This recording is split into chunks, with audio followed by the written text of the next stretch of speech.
Yeah, David, thank you very much indeed. Not long now until kick-off here between Tottenham Hotspur and Liverpool, but as you mentioned, the big team news from Old Trafford is that Marcus Rashford is not involved again at all.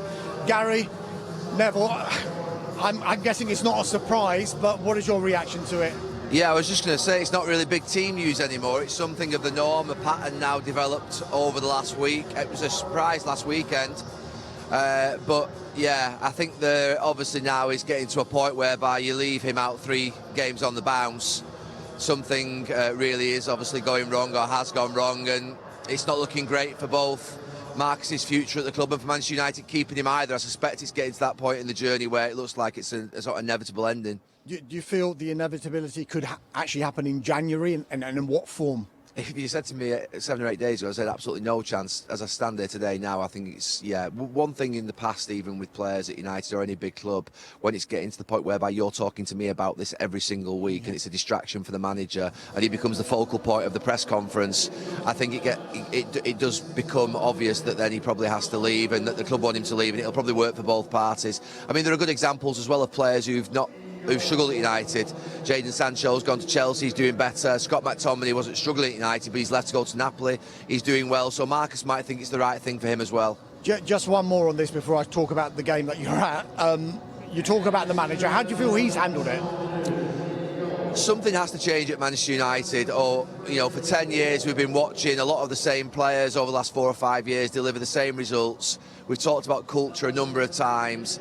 If there are players that aren't quite fitting in for one reason or another, if they've not got good enough quality, they have to be let go. Ruben Amorim knows now 5 managers before him have fallen, and some of those managers have shown faith in these same players. So I think it's a case of he's got to protect himself and do the right thing for the club and himself. Gary, let's get to this game. Big game, Tottenham against Liverpool. It feels quite big now for Liverpool, this one, given that they've drawn their previous 2, and Tottenham can give them a few problems, can't they? They can. I mean, I was here on Thursday evening watching the Manchester United game against Tottenham, and Tottenham obviously blew Manchester United away for 15 minutes in the second half, a 3-0 up, but they're never safe in the game.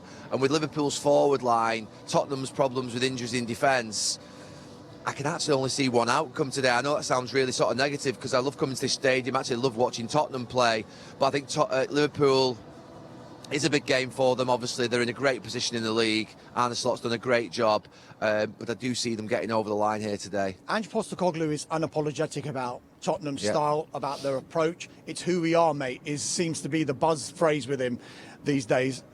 Should he be given a bit of credit for that as well, though, for sticking to that? I don't think he should apologise for his style. I mean, to be fair, I came here for 4 or 5 years. It was like a drain watching Tottenham play. It was awful.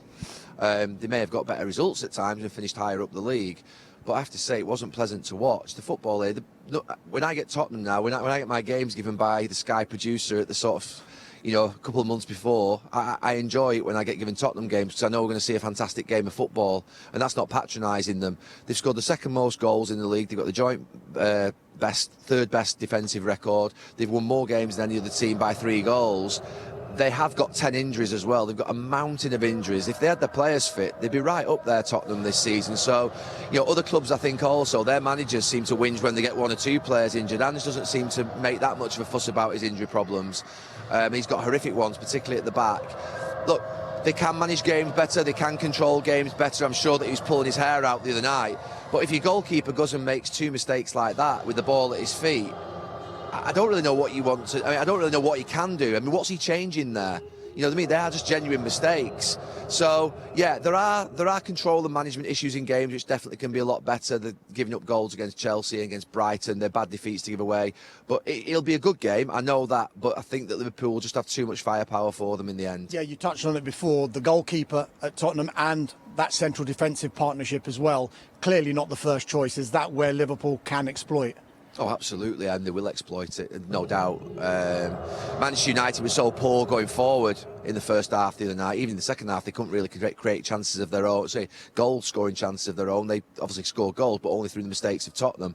But Liverpool are a different kettle of fish. They've got some brutal finishers. They've got some fantastic players up front, great innovation, creativity. They will cause problems. And look, I've been there myself where you've had 3 or 4 centre-backs out and you play 2 makeshift centre-backs. It is not easy. It is not easy. Just finally, Gary, as we stand now, Liverpool top of the league, of course. They could be second by the time they kick off. But Yeah. overall, title race-wise, do you still put them as clear favourites for this? Well, they are clear favourites. I've stuck with Arsenal winning it at this moment in time. I think they'll go on a run. I think Liverpool are a difficult patch.